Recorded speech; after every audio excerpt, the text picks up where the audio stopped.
What was supposed to be a night of celebration turned into disaster after 4 friends who were all drunk left the bar in the city without a designated driver.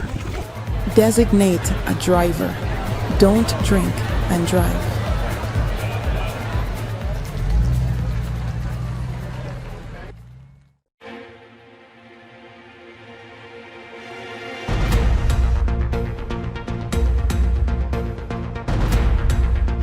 This is your news source evening bulletin for today, Monday, the 20th day of January in the year 2025. I'm Gordon Mosley reporting, and here's what we're tracking tonight. Describing this year's budget of $1.3 trillion as one that ignores the plight of the poor and the working class, former Minister of Finance Winston Jordan said the hodgepodge of measures included in the budget will not address poverty, nor the plethora of challenges confronting the poor.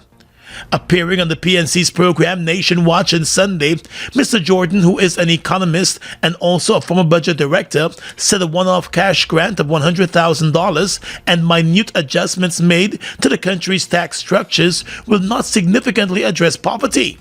He said there should have been more measures contained in the budget to address the everyday hardships being faced by citizens. 48% poverty cannot be solved by a one-off cash grant.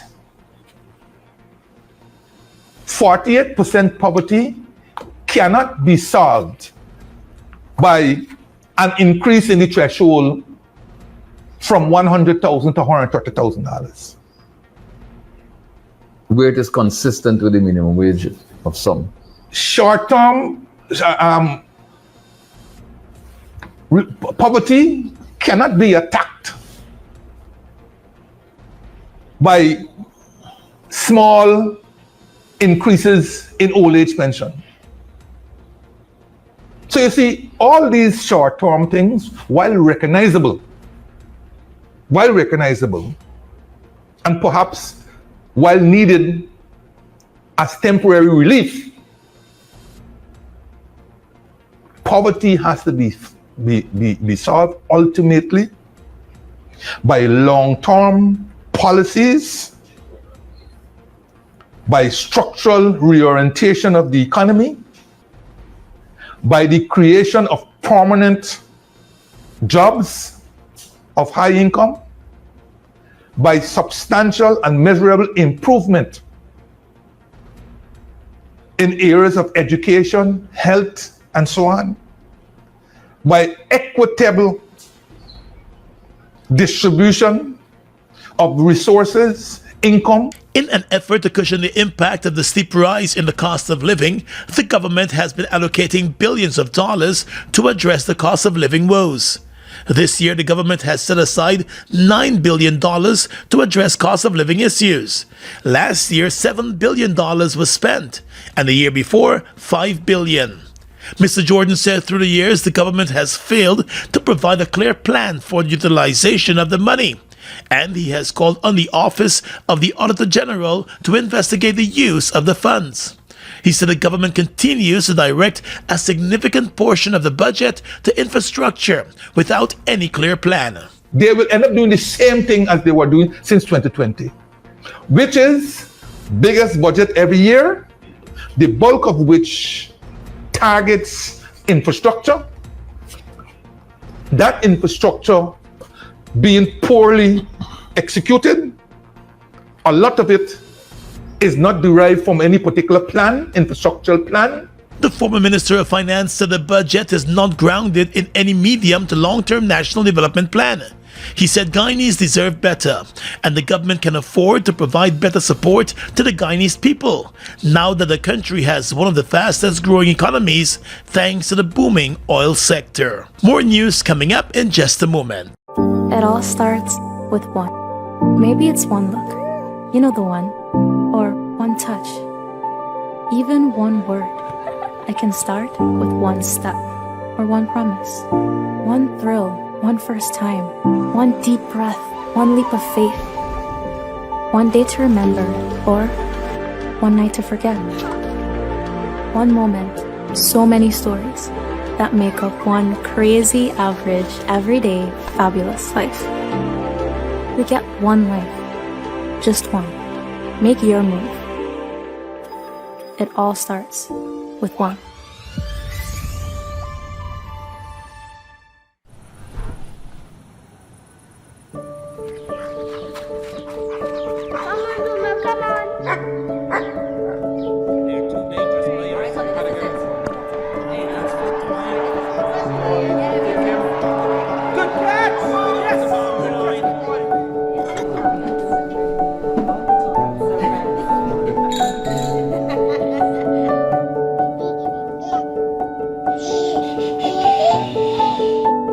Your own home is so much more than just four walls, floors, and ceilings. It's a lifetime of great memories and stories. Come talk to us and start your journey home today. Republic Bank. We're the one for you.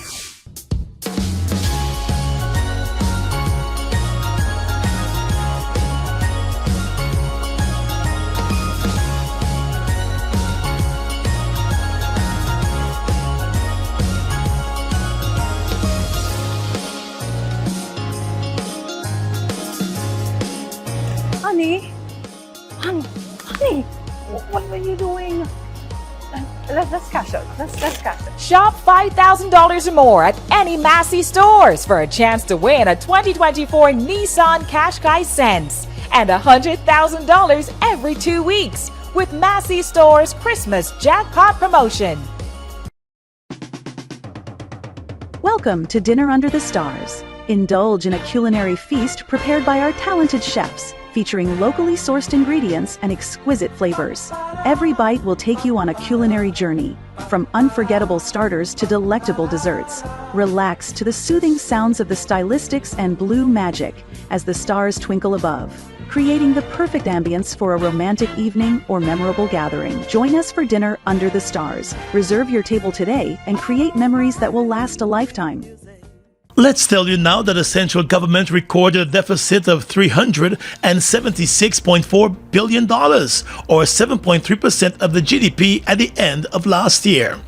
The minister responsible for finance, Dr. Ashney Singh, has explained that overall the central government's expenditure stood at $1.2 trillion, exceeding the $784.6 billion in revenue earnings.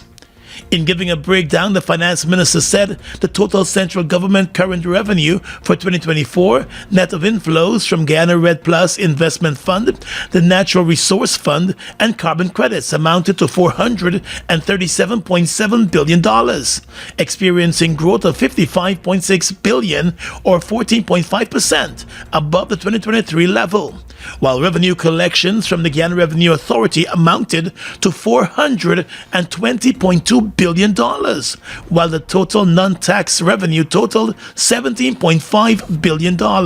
Internal revenue totaled $267 billion. Customs and trade tax collections amounted to $40.4 billion, and value-added and excise tax collections amounted to $112.8 billion. Non-tax revenue increased by $2 billion, or 12.8% relative to the previous year. Further, the Minister of Finance said customs and trade tax collections amounted to $40.4 billion at the end of last year, and that represents $5.5 billion or 15.6% above the 2023 levels, primarily due to higher import duties of $4.1 billion from increased importation of motor vehicles for the transport of goods and services and persons, as well as building material. Value-added and excise tax collections amounted to $112.8 billion, which was $9 billion above the 2023 collections. The finance minister also said domestic supply of goods recorded an increase in revenues of $6 billion, owing to increased payments from the private sector, particularly the wholesale and retail trade, repair of motor vehicles, construction, and information and communications. Non-tax revenue collections increased by $2 billion or 12.8% compared to 2023 collections, mainly due to improved collections of rent, royalties, and fees, along with fines and other charges. As I said earlier, Mr. Speaker, central government expenditure totaled $1.2 trillion, of which non-interest expenditure accounted for $507 billion, reflecting growth of 35.3% over the previous year. This was primarily due to employment cost of $122.6 billion, driven by the 10% salary increase, along with other approved salary adjustments for the specified categories of central government employees I just mentioned before, and others. Other goods and services expenditure increased to $169.5 billion, largely on account of outlays related to the cash grant to which I just mentioned.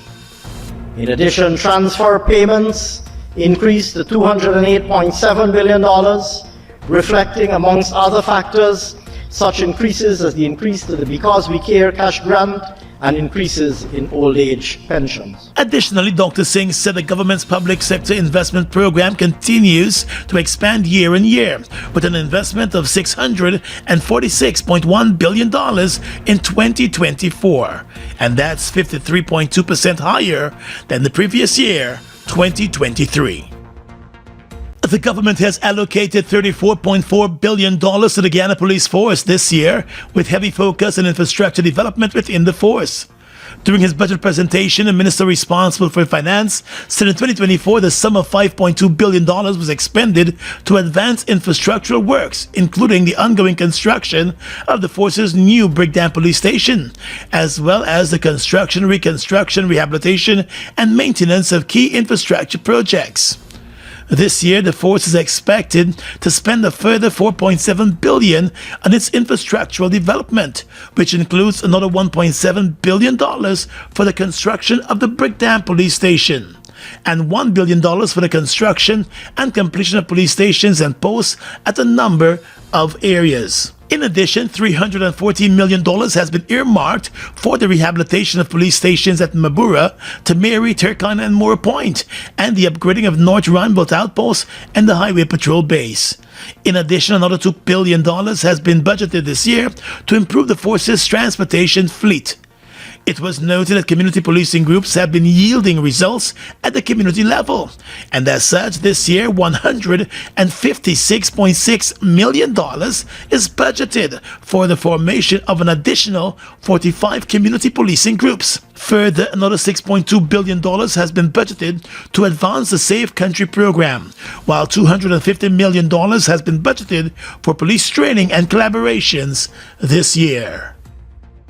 With the sugar industry set to receive a $13.3 billion boost from the government this year, it has set an ambitious production target for the industry, projecting triple-digit growth in 2025. The sugar growing subsector is projected to achieve a turnaround and record a growth of 115.4% in 2025. A production target of approximately 101,000 metric tons is set for the year, as Gaisuco continues its mechanization and conversion efforts and promotes value-added production. The ambitious target comes a week after President Irfan Ali warned that heads will roll if the Guyana Sugar Corporation continues to miss its target.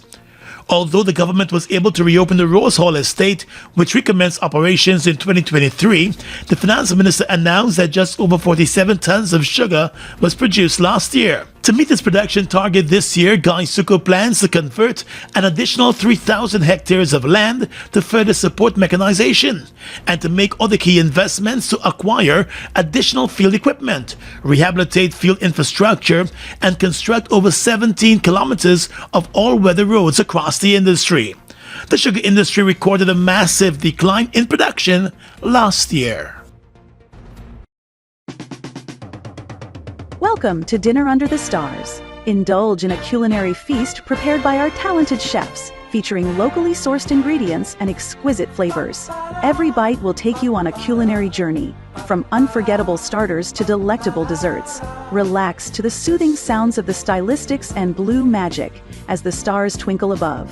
creating the perfect ambience for a romantic evening or memorable gathering. Join us for dinner under the stars. Reserve your table today and create memories that will last a lifetime.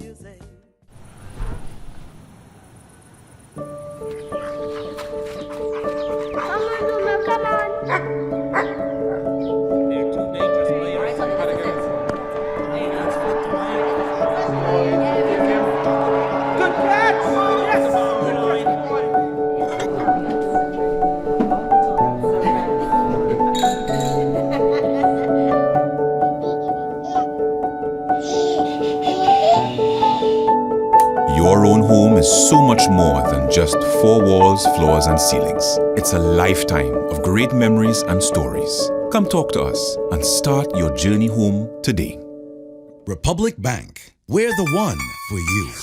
Ready to up your game? Ready to up your game? Win big with over 60 epic prizes. A brand new PS5, Nintendo Switch, iPhone 16 Pro Max, Apple smartwatch, and the hottest earbuds from Apple and Samsung. Plus, we are giving away thousands in phone credit and a whole year supply of Buster or Turbo Energy drink. Here's how. Buy any Buster or Turbo Energy drink, find the code starting with BB and enter online or on WhatsApp. Visit us on Facebook or Instagram at Turbo_Caribbean or Buster Guyana for all the details. Don't just play. Up your game with Buster and Turbo Energy.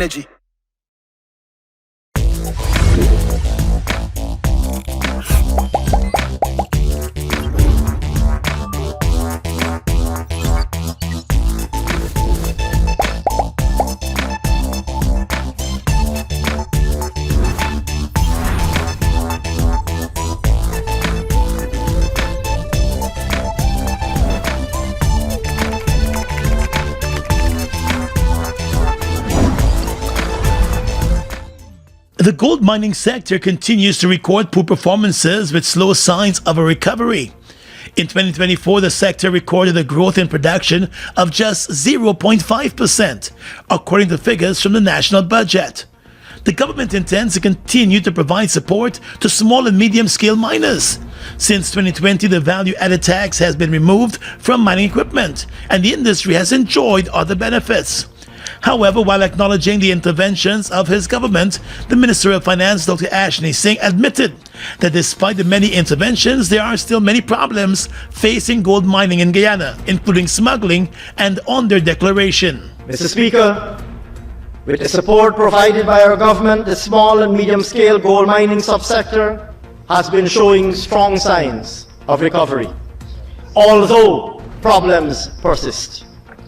These include, Mr. Speaker, incidents of under-declaration and of smuggling.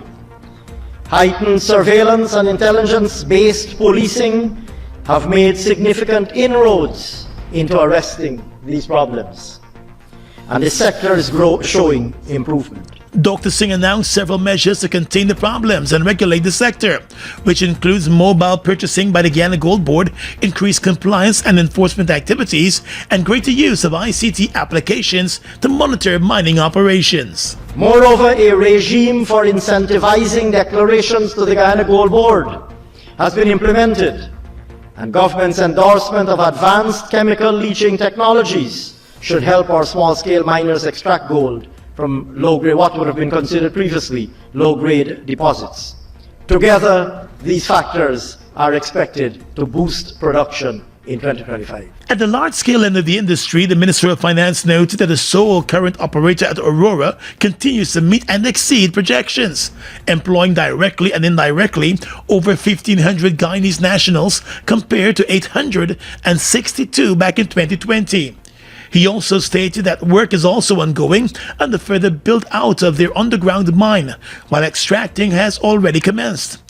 He said another large-scale development at Oko West announced its preliminary economic assessment in September, projecting a recovery of 4.5 million ounces of gold over a 12-and-a-half-year period. With an anticipated average annual output of 353,000 ounces, and an initial capital investment of $936 million, this project underscores the vast potential of Guyana's untapped mineral wealth. Once these large-scale developments come on stream, the gold sector will cement its place as a major contributor to economic activity and to employment well into the medium and long term. The gold mining sector remains one of the key sectors in the economy, but over the years there have been growing concerns about smuggling in the industry and the non-declaration of gold by many miners. Leader of the opposition, Aubrey Norton, has described this year's national budget as one that will have very little impact on the lives of the majority of citizens.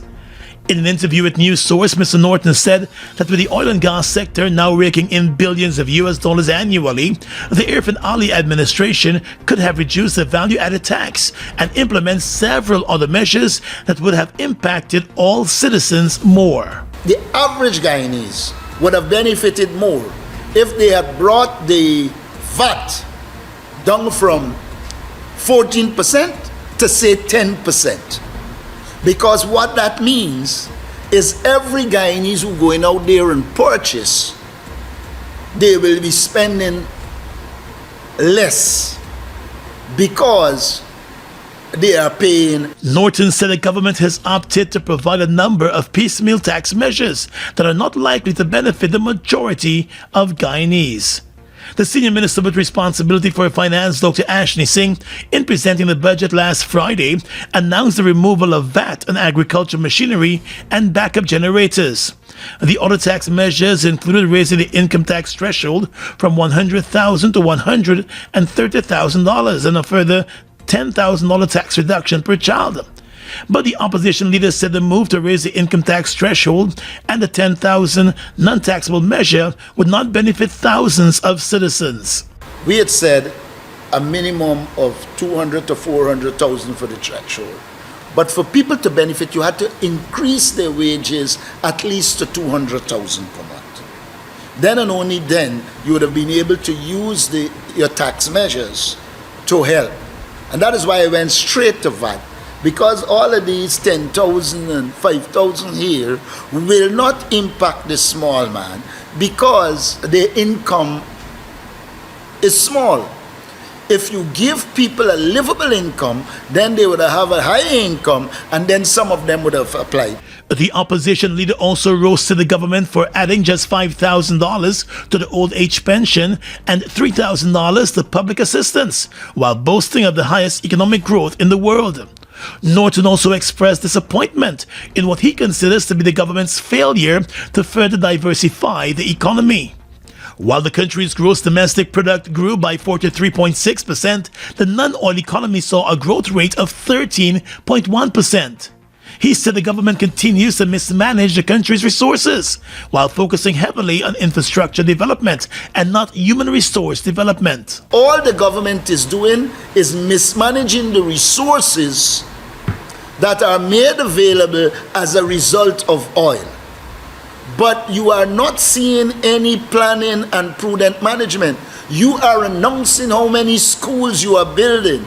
You are announcing how many hospitals you are building, but you're not telling us where you're getting the nurses, the doctors, and the teachers to staff them because they are presently understaffed. And that tells you that they're getting into all of this construction for corruption purpose, wastage and corruption. Mr. Norton said that despite the budget surpassing $1 trillion last year, many of the major development projects remain incomplete and have faced many delays, including the new Demerara Bridge and the gas-to-energy project. On the upside, however, the opposition leader said he was pleased to hear about the advancements made in the production of corn and soya, noting that it signals the opening up of a new industry. He said similar initiatives should be made in the areas of mining and allied science and technology to further diversify the economy and support the manufacturing sector. Turning our attention now to the health sector, the government will this year design and construct a center of excellence for cancer treatment. The healthcare sector is set to receive an allocation of $143.2 billion this year. In addition to the Cancer Treatment Center, the government will also design and construct Medicines Regulatory Laboratory and Office Complex and the National Neurological Rehabilitation Center. The sum of $2.9 billion has been budgeted for those three projects. The finance minister told the National Assembly that the government will also advance a number of projects that were initiated in 2024. Approximately $28.1 billion has been budgeted for those projects, and another $6.5 billion has been set aside for the upgrade and retrofitting of health facilities and living quarters. The Minister of Health, Dr. Frank Anthony, in an interview over the weekend with the Department of Public Information, said the Health Ministry welcomes the allocations. Over the last couple of years, this government has been doing a lot of investment in the health sector. And a lot of the things that we've been investing in has to do with how do we improve the health of our people. So we have looked at programs to do prevention, but we've also been improving the quality of the services that we have been delivering. And in this budget, you will see a lot of those services continuing, improving, expanding. And of course, one of the new features in this particular budget is one that His Excellency would have announced sometime prior, and that's the Universal Health Voucher. $28 billion will also go towards the procurement of drugs and medical supplies, while efforts will continue to enhance the health sector's human resource capacity. During the budget presentation, the minister responsible for finance noted that the government will advance a number of programs to address both communicable and non-communicable diseases. On the police blotter, a 28-year-old man from Victoria on the east coast of the Demerara has been taken into police custody for the murder of his own brother. 34-year-old Akeem Prince was chopped to death during a row with his younger brother early on Sunday morning at their Victoria home. The suspect, Kareem Prince, is expected to face charges in the coming days. Persons in the area said the murdered brother appeared mentally ill, but the two men lived together in the same house. Just after 4 o'clock yesterday morning, an argument broke out between the two brothers and quickly escalated into a fight. A report from the police stated that it was during that fight that Kareem Prince chopped the older brother Akeem repeatedly to his head, resulting in him collapsing and eventually dying at the scene. It is unclear what triggered the deadly confrontation, but the matter remains under police investigation.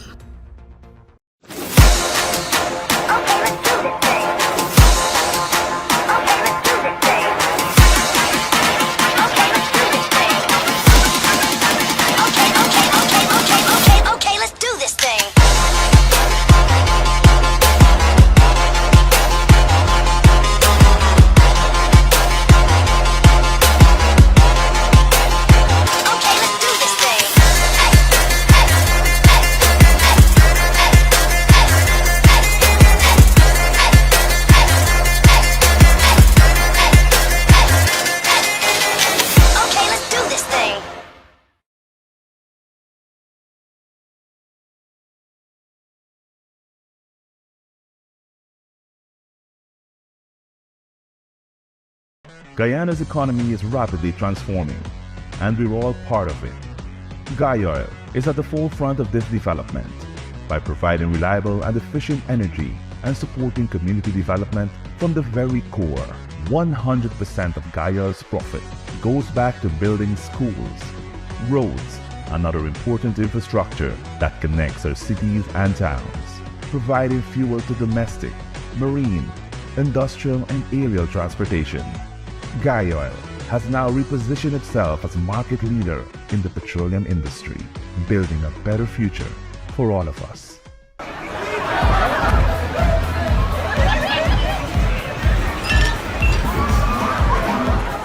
What was supposed to be a night of celebration turned into disaster after 4 friends who were all drunk left the bar in the city without a designated driver. Designate a driver. Don't drink and drive.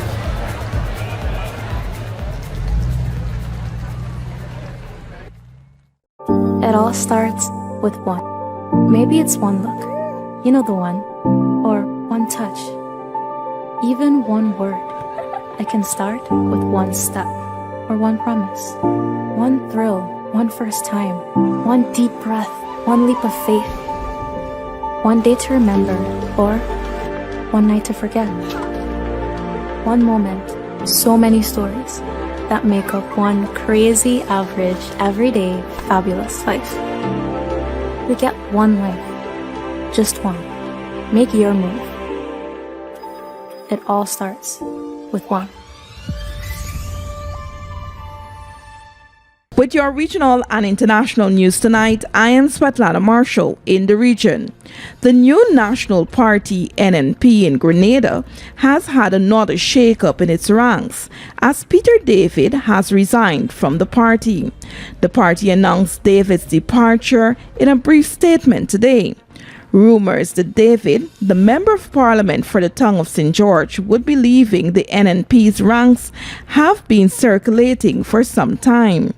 David, a former Minister of Foreign Affairs in the previous NNP government, led by Dr. Keith Mitchell, had been dissatisfied with the party's leadership in recent months. Last year, he sought to succeed Mitchell as leader, but he withdrew his candidacy one day before the election at the NNP's convention, claiming that the process was not fair. He is the latest NNP parliamentarian representative to resign. In 2022, St. Andrew Northwest MP Delma Thomas quit the NNP to join the government of Decon Mitchell, where she became the Minister of Mental Health and Sports. With the resignation of David, the NNP now has 4 seats in the House of Representatives. The death toll from the attacks by a rebel group in Colombia Catatumbo region has risen to 60, the country's Human Rights Office has said. According to BBC, rival factions have been vying for control of the cocaine trade in the region, which sits near the border with Venezuela for years. The Ombudsman's office said the latest violence involved the National Liberation Army ELN, the largest armed group still active in Colombia, and the Revolutionary Armed Forces of Colombia, which signed a peace treaty with the state in 2016. The attacks broke an uneasy truce between the groups, which had been in peace negotiations with the government. The Ombudsman Office, a government agency that oversees the protection of citizens' human and civil rights, previously reported that 40 had died in the violence. It said that many people, including community leaders and their families, were facing a special risk of being kidnapped or killed at the hands of the ELN. It noted that 20 people had recently been kidnapped, half of whom were women. Reuters today reported that Donald Trump pledged to rescue America from what he described as years of betrayal and decline in his inaugural address on Monday, prioritizing a crackdown on illegal immigration and portraying himself as a national savior chosen by God. He said, and I quote, "First, I will declare a national emergency at our southern border," end of quote, adding that all illegal entry will be immediately halted and the country will begin the process of returning millions and millions of criminal aliens back to the places from which they came. According to Reuters, the speech echoed many of the themes he sounded at his first inauguration in 2017, when he spoke darkly of the American carnage of crime and job loss that he said had ravished the country. Trump, 78, took the oath of office to preserve, protect, and defend the U.S. Constitution inside the U.S. Capitol, administered by Chief Justice John Roberts. His Vice President J.D. Vance was sworn in just before him. Trump will be the first felon to occupy the White House after a New York jury found him guilty of falsifying business records to cover up hush money paid to a porn star. Trump intends to sign a raft of executive actions in his first hours as president, incoming White House officials said on Monday, including 10 focused on border security and immigration, his top priority. And that's your News Source Evening Bulletin for tonight. I am Svetlana Marshall reporting and wishing you a pleasant evening.